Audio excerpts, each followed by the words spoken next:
Pesantren Al-Khozini, Sidoarjo, Jawa Timur pada Kamis siang. Penggunaan alat berat berupa kren atau derek dilakukan untuk menjangkau santri yang masih diduga tertimbun reruntuhan. Lantas seperti apa proses evakuasi korban reruntuhan bangunan pondok pesantren Al-Khozini dan bagaimana pula langkah selanjutnya PBNU untuk mengantisipasi hal serupa terjadi kembali? Kita bahas bersama dengan Kepala Subdirektorat Pengarahan dan Pengendalian Operasi Bencana dan Kondisi Membahayakan Manusia Basarnas melalui sambungan daring.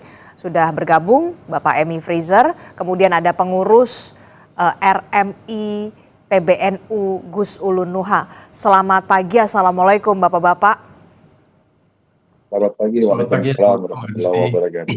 Ya, saya mau ke Basarnas dulu, Pak Emir. Pak Emir, ini kalau kita lihat ya, dari Pak Emi, dari informasi terbaru total ada berapa korban yang sampai saat ini masih terjebak dalam reruntuhan bangunan Ponpes Al-Khozini ini, Pak Emi?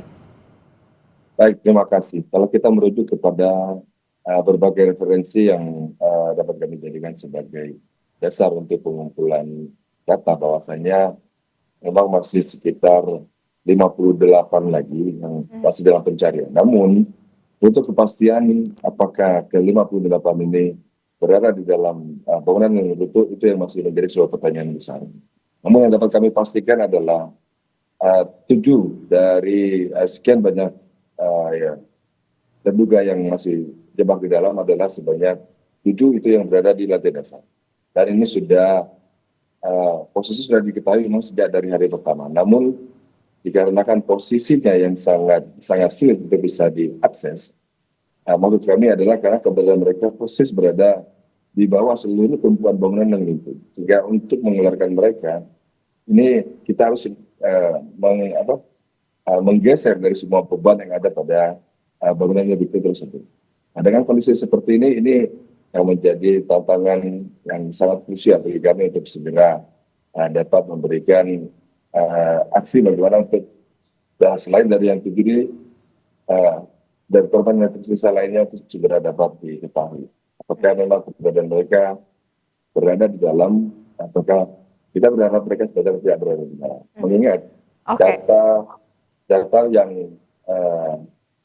selamat dan tidak termasuk yang berdasarkan informasi dari rumah sakit, ini masih ada beberapa yang tidak bisa tercover baik dari pihak pondok pesantren maupun dari pengamatan masyarakat sekitar yang ada di pondok pesantren tersebut.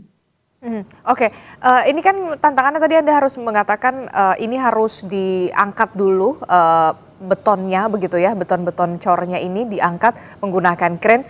Saya sempat mendengar dan juga melihat begitu ya, sempat ada getaran yang kemudian rawan runtuh lagi begitu ya, benar atau tidak? Dalam proses betul sekali karena ini pola runtuhannya berbentuk pancake ya, atau seperti berbentuk pancake itu maksudnya seperti apa? Pancake itu adalah tumpukan.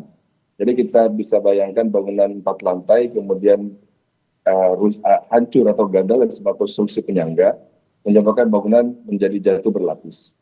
Dan pada saat posisi jatuh berlapis ini berbagai pola tercipta, namun sebagian besar polanya itu adalah pola pancake kalau di dalam istilah bangunan runtuh yang dipahami selama ini merupakan pola runtuhan yang memiliki tingkat kesulitan tertinggi, di mana ditambah dengan kondisi bahwa peruntukan dari lantai dasar ini adalah ruang terbuka atau seperti tempat beribadah yang dimana tentu sangat minim dengan benda-benda lain yang bisa menyangga. Karena dia bentuknya adalah musola. Di kita muslim ibadah kita adalah dengan cara duduk dan berdiri. Jadi tidak ada furniture, tidak ada barang-barang lainnya yang sifatnya sewaktu itu dapat menyangga walaupun beban berat masih bisa memberikan celah kecil. Oke. Kita sebut void space. Ya, lanjut.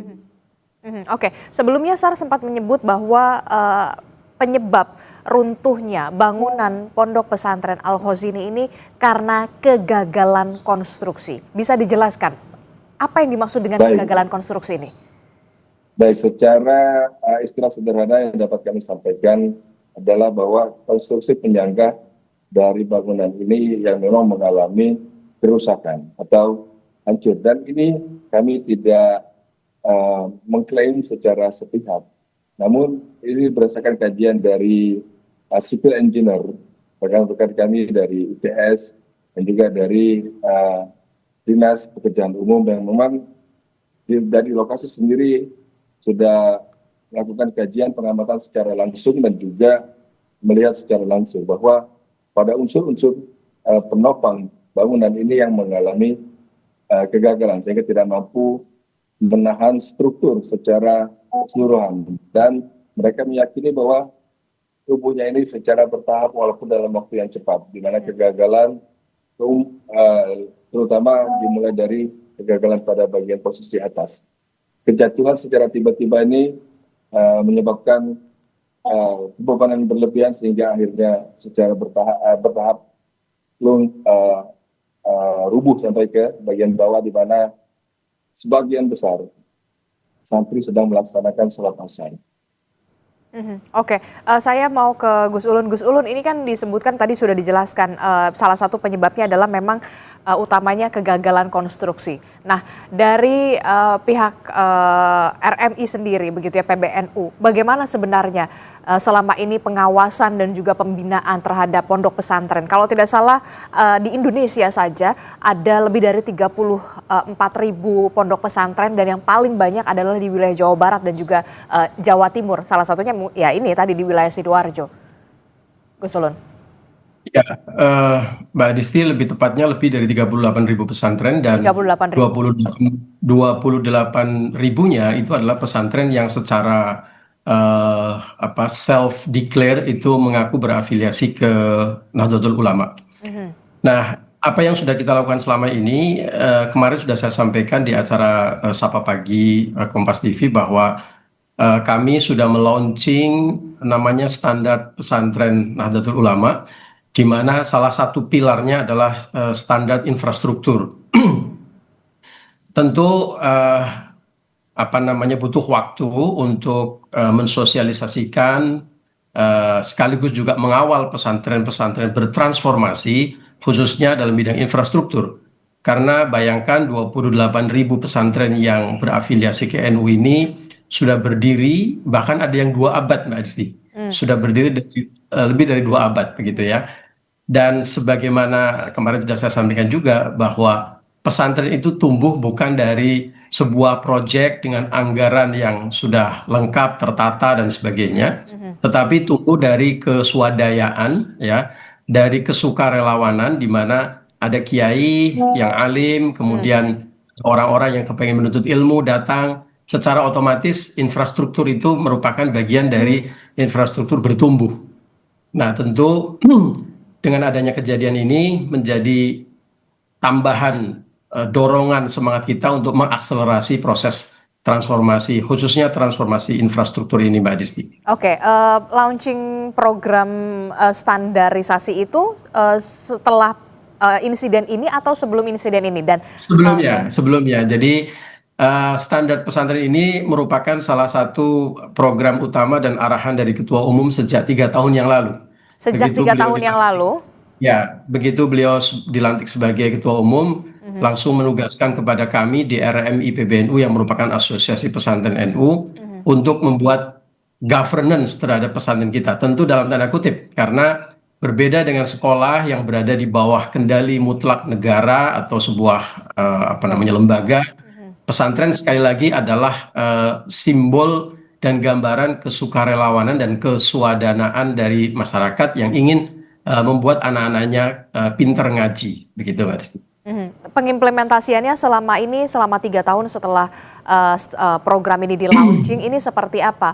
Apakah kemudian PBNU melakukan pembinaan secara rutin begitu, khususnya ke berbagai pondok pesantren yang memang terafiliasi dari ke PBNU, Gus Ulun?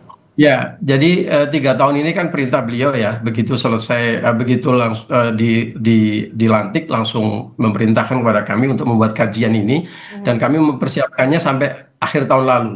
Nah, mulai akhir tahun lalu kami berkeliling mengadakan seminar-seminar, workshop-workshop dan juga halakoh-halakoh untuk mendengarkan kajian dari para ahli. Nah, para ahli di sini adalah yang kemarin saya gambarkan.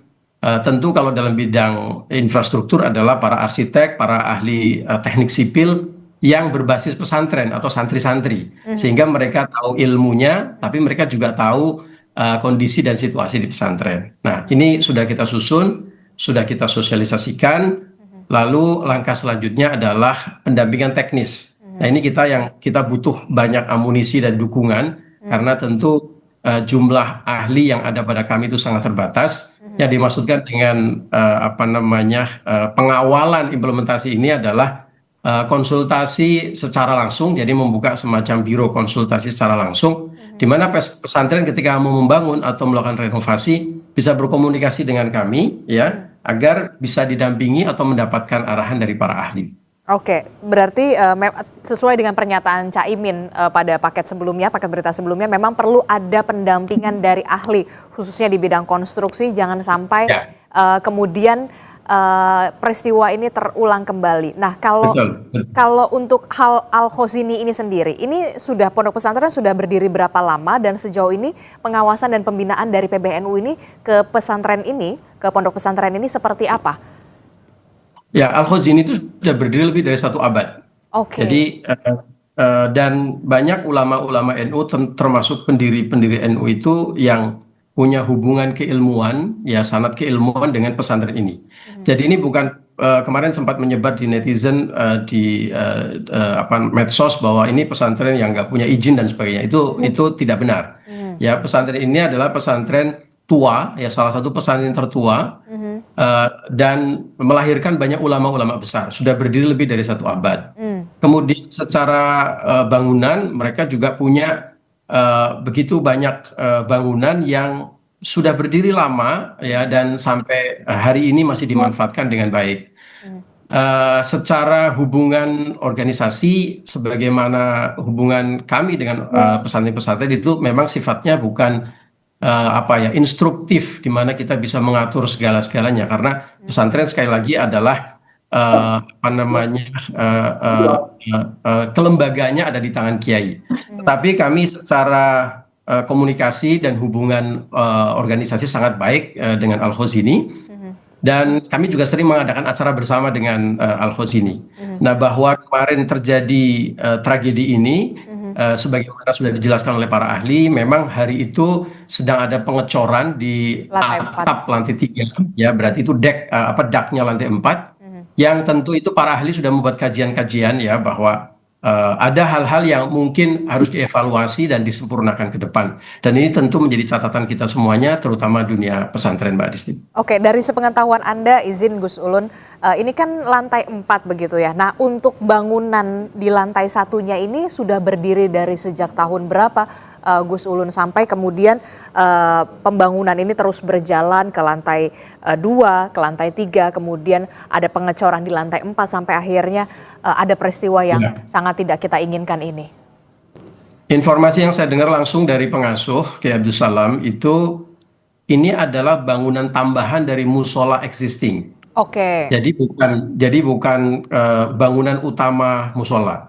Jadi ini bangunan yang runtuh, itu adalah basicnya adalah bangunan tambahan dari musola yang selama ini digunakan. Tapi itu bukan baru dibangun kemarin sore. Sebenarnya lantai 1, lantai 2, dan lantai 3 itu sudah cukup lama berdiri. Tepatnya sendiri saya tidak tahu, tetapi yang pasti adalah bahwa ini memang bangunan tambahan dari existing musola yang sudah berdiri lama, ya. Dan kemudian di hari itu ditambahin adanya pengecoran atap di lantai 3, jadi dak ke-4, seolah-olah kayak lantai ke-4 gitu. Oke, itu kita bahas soal konstruksi dan segala macamnya, termasuk soal tadi evaluasi, nanti akan ada penambahan amunisi soal tim ahli begitu ya di bidang konstruksi pastinya ya, di bawah naungan PBNU, pondok pesantren di bawah naungan PBNU. Kita bergeser sedikit, Gus Ulun, terkait dengan para korban yang selamat begitu ya. Bagaimana pendampingan dari PBNU sendiri sampai saat ini, Gus? Ya, pertama kita mengucapkan terima kasih dan apresiasi yang setinggi-tingginya kepada Basarnas, timnya Pak Freezer, ini luar biasa sekali di lapangan, bekerja 24 jam dalam 3 shift berjuang sangat keras untuk bisa menyelamatkan santri-santri yang masih hidup ya, dan kemarin masih terjebak di dalam runtuhan bangunan. Dan alhamdulillah kemarin kita dapat berita gembira, 5 santri tersebut bisa diselamatkan bisa dievakuasi dalam keadaan selamat. Nah, memang sejak pertama Mbak Adisti, sejak kabar pertama kejadian ini, keluarga besar Nahdlatul Ulama di seluruh elemen, termasuk terutama yang ada di lokasi dari PCNU Sidoarjo, lembaga-lembaga seperti Robito Mahid Islami atau RMI Sidoarjo maupun RMI Jawa Timur, Lazisnu, LPBI, itu semua sudah turun dan langsung mendirikan posko di tempat. Nah, tentu kemudian berbagi tugas dengan semua elemen yang ada di lapangan. Salah satu fokus kita tentu adalah mendampingi pesantren dan para santri, tentu juga para wali santri.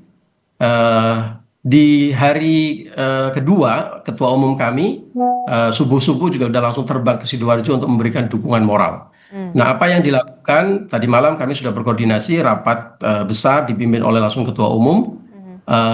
Beliau memberikan arahan bahwa semua kekuatan Nahdlatul Ulama di semua elemen, di semua level harus membantu Al-Khazini. Dan tentu tahap ini adalah tahap untuk bisa membantu proses pendampingan, terutama adalah wali santri, karena mulai kemarin alat berat sudah mulai diturunkan ya, dan juga pesan beliau, apapun yang terbaik yang bisa kita lakukan, termasuk mungkin mengawal logistik di lokasi, kemudian juga kalau nanti ditemukan jenazah ya, sudah disiapkan juga tim ambulan, tim pendamping, termasuk dipesankan oleh beliau bahwa nanti kalau ditemukan termasuk nanti disolatkan, didoakan dan diantar oleh para ulama kita ya. Dan tentu juga ke depan beliau juga sudah berwanti-wanti ada tim yang nanti bekerja untuk trauma healing untuk para wali santri kita.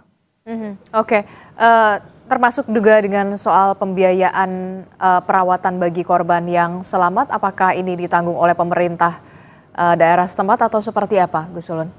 Ya, saya kira ini semua pihak ya berkontribusi bahu-membahu, saling bekerja sama, mulai dari biaya evakuasi, biaya perawatan, sampai nanti juga biaya kelanjutan dari studi anak-anak kita. Nah, dari PBNU sendiri dalam hal fundraising sudah dipimpin oleh Lazisnu sebagaimana tugas kelembagaan, tentu dengan berkoordinasi dengan semua elemen dan lembaga yang ada di tempat.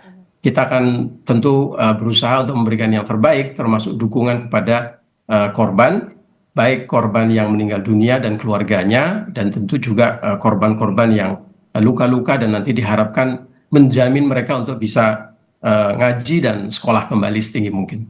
Oke, termasuk juga bagaimana dengan aktivitas dari Pondok Pesantren Al-Khazini ini selanjutnya, apakah nanti akan dihentikan sementara atau kemudian dipindahkan secara teknis begitu, tapi jangan dijawab dulu Gus Ulun, termasuk juga nanti kita akan bertanya kepada Pak Emi terkait dengan bagaimana teknis proses evakuasi dengan menggunakan alat berat, tapi kita akan temukan jawabannya sesaat lagi hanya di Sapa Indonesia Pagi. Kami akan segera kembali.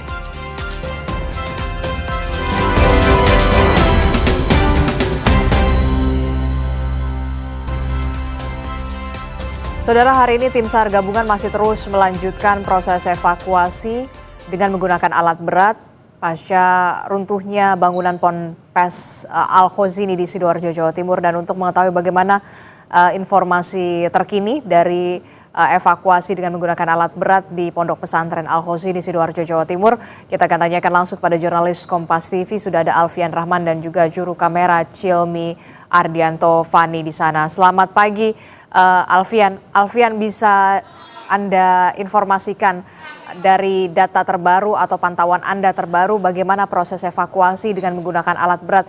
Apakah sudah ada korban yang terevakuasi di pagi hari ini, Alfian?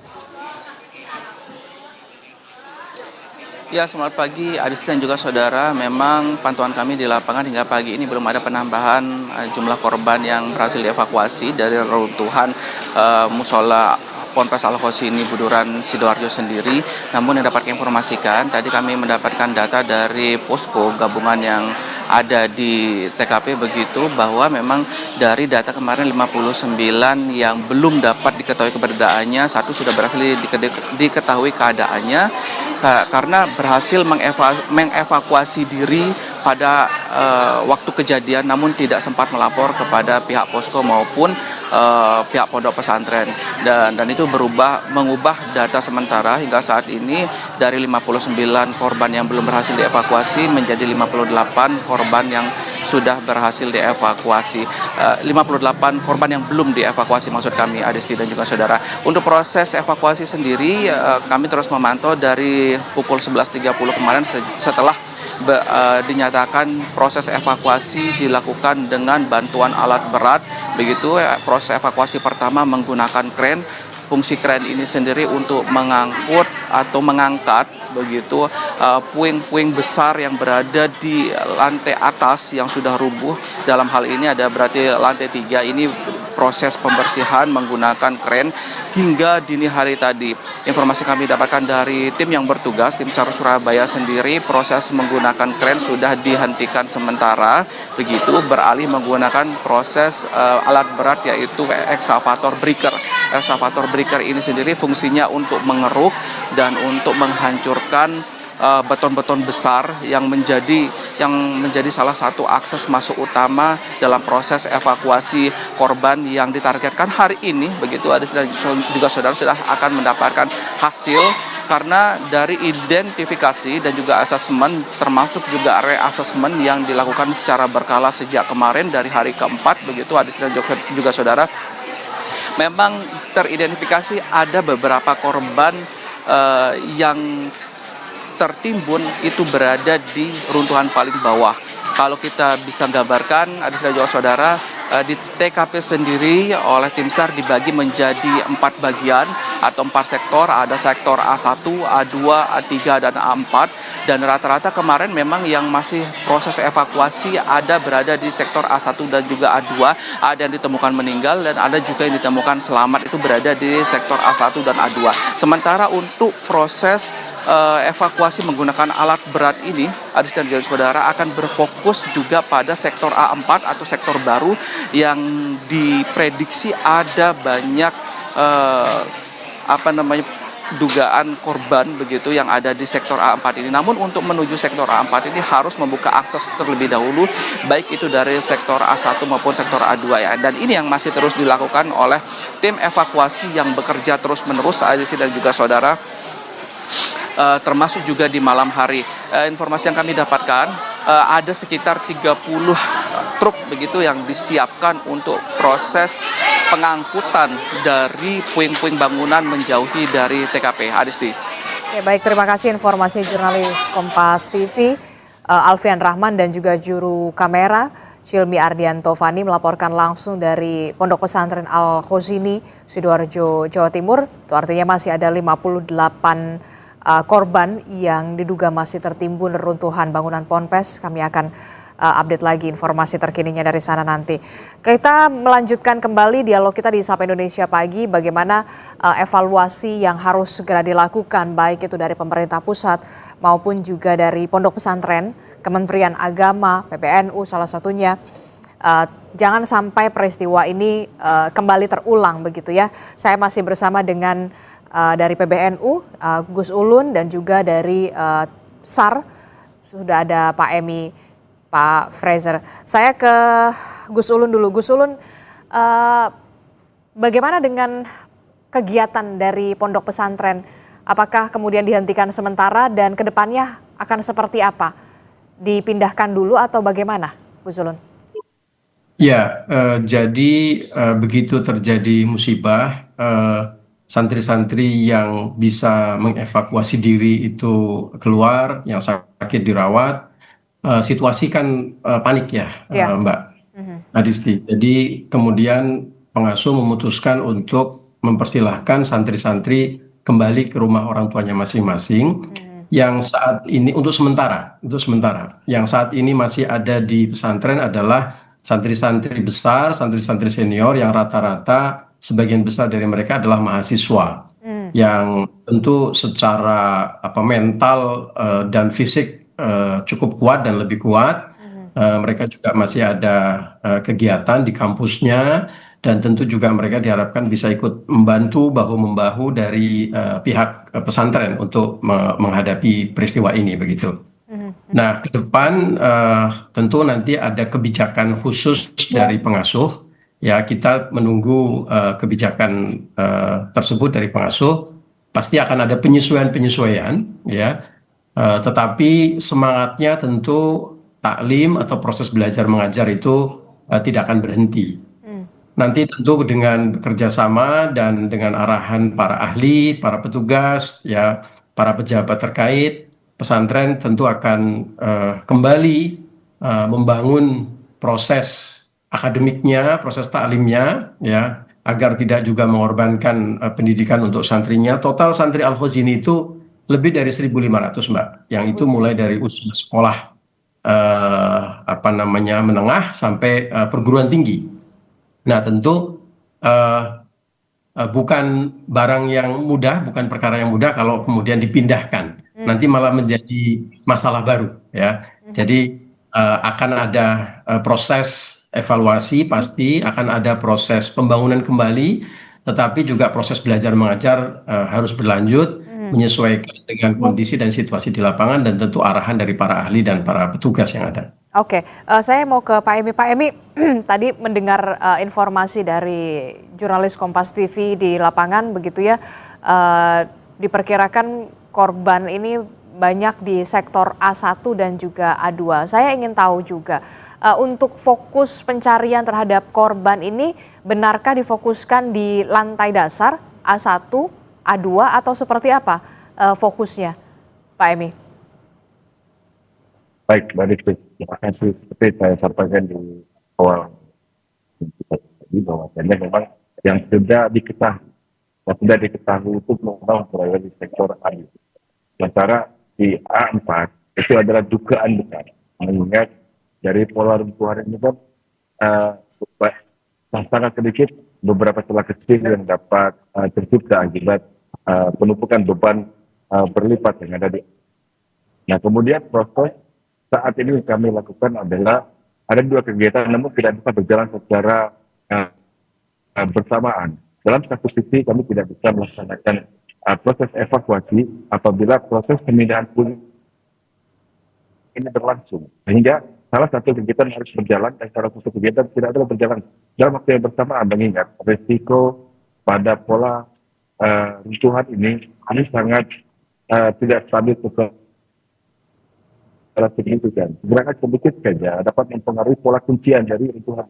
Dan apabila yang terjadi dikhawatirkan adalah tidak ada intervensi getaran yang tidak terkendali, baik itu dari prosesi pengangkatan ataupun pada prosesi pembuatan akses untuk evakuasi dari korban terjebak itu sendiri, tidak dengan menggunakan perhitungan yang matang, dikhawatirkan adalah menyebabkan bergesernya poin-poin kunci dari pola-pola runtuhan yang terjadi. Jadi semua ini yang kami khawatirkan. Dan memang kalau kita merujuk kepada fungsi dari bangunan ini adalah musola, di mana waktu dan pelaksanaan ibadah sholat asar, dan sebagian besar terkonsentrasi pada posisi di lapisan atau di tingkat yang terbawah. Oke. Dan siap. Oke, berarti kami ingin konfirmasi kembali, saat ini proses difokuskan di A1, A2 dan juga kemungkinan adanya di A4, begitu ya? Ya, betul. Ya, betul, A1, A2 dan juga A4. Melihat situasi dan juga kondisi konstruksi yang ambruk seperti ini, tadi Anda mengatakan ini cukup sulit dan sangat sulit begitu ya, bukan cukup sulit, sangat sulit. Butuh waktu berapa lama? 1 pekankah?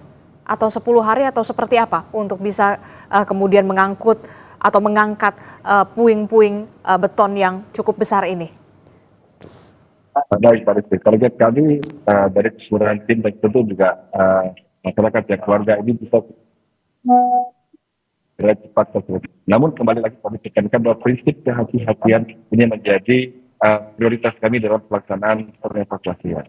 Mengingat struktur bangunan ini masih terkoneksi dengan beberapa struktur bangunan utuh di sekitarnya. Kami tidak ingin aksi yang dilakukan dalam proses evakuasi ini dapat memberikan intervensi terhadap bangunan yang masih utuh.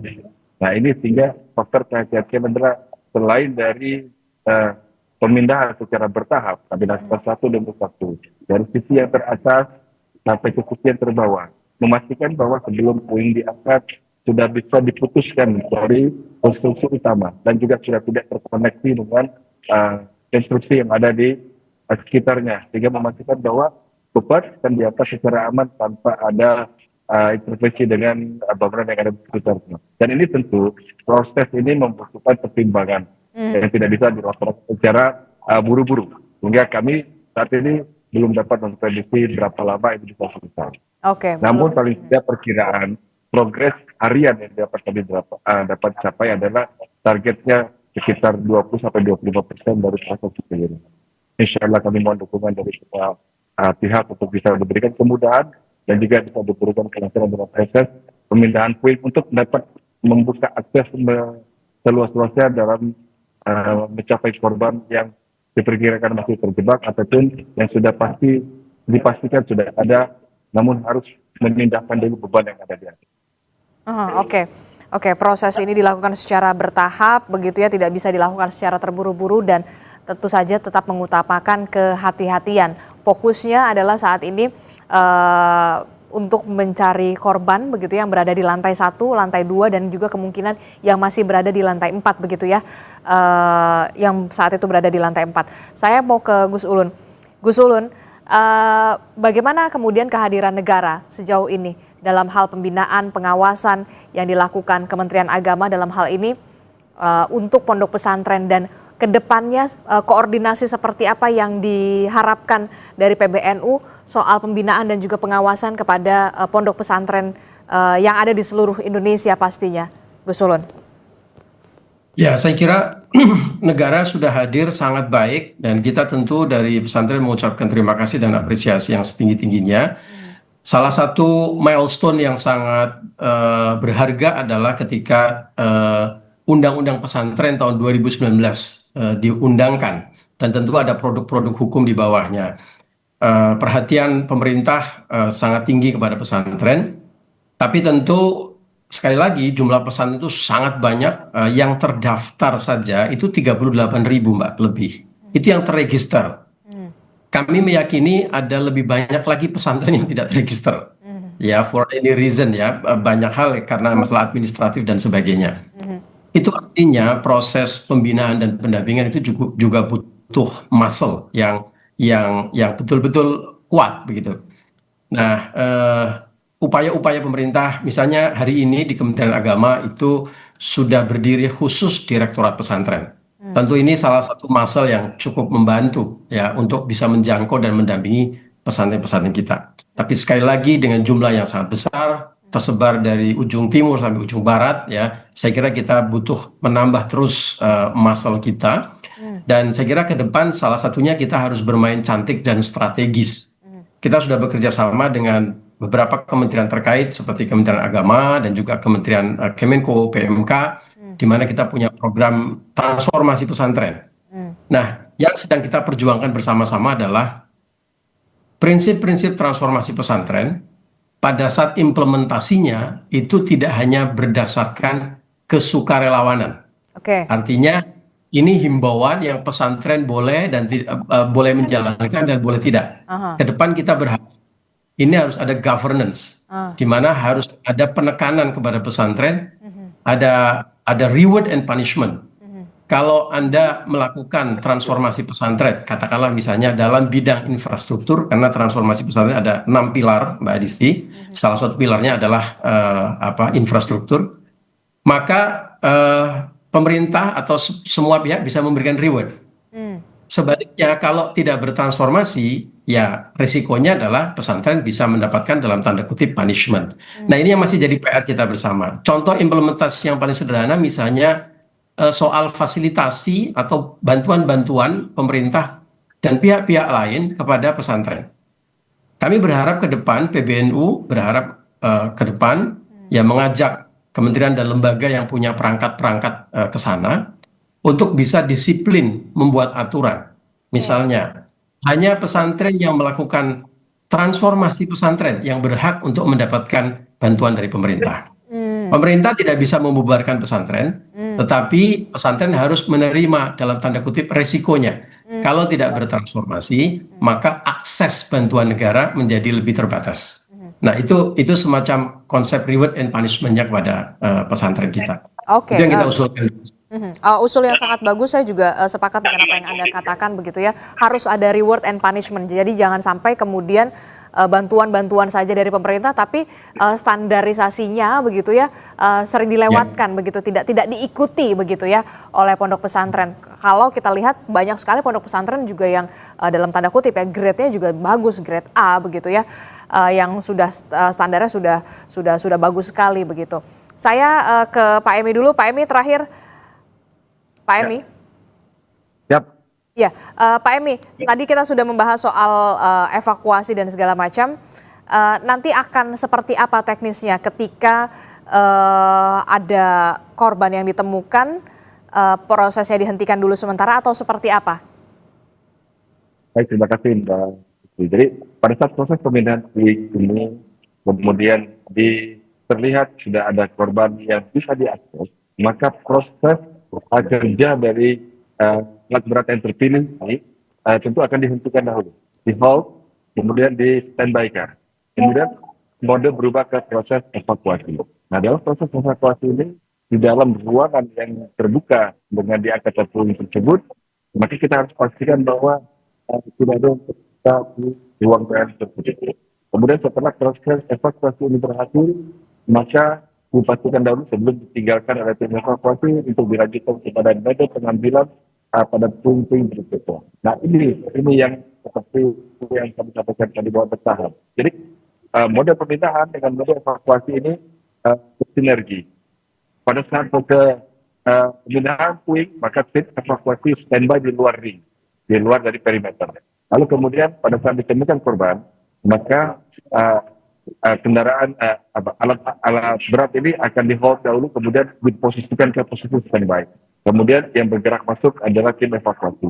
Ini berjalan seperti ini terus dengan fase on off seperti ini, sehingga dipastikan mudah-mudahan dengan metode ini kita bisa memastikan keselamatan dari personil sendiri dan juga keselamatan terkait dengan lingkungan di sekitar kejadian. Oke, kita harapkan proses evakuasi berjalan lancar begitu ya, pengangkatan puing-puing dari runtuhan bangunan agar seluruh korban yang masih belum ditemukan ini bisa ditemukan, dan tentu saja harus ada evaluasi secara total dan juga menyeluruh dari seluruh pondok pesantren yang ada di Indonesia. Jangan sampai kemudian peristiwa semacam ini kembali terulang yang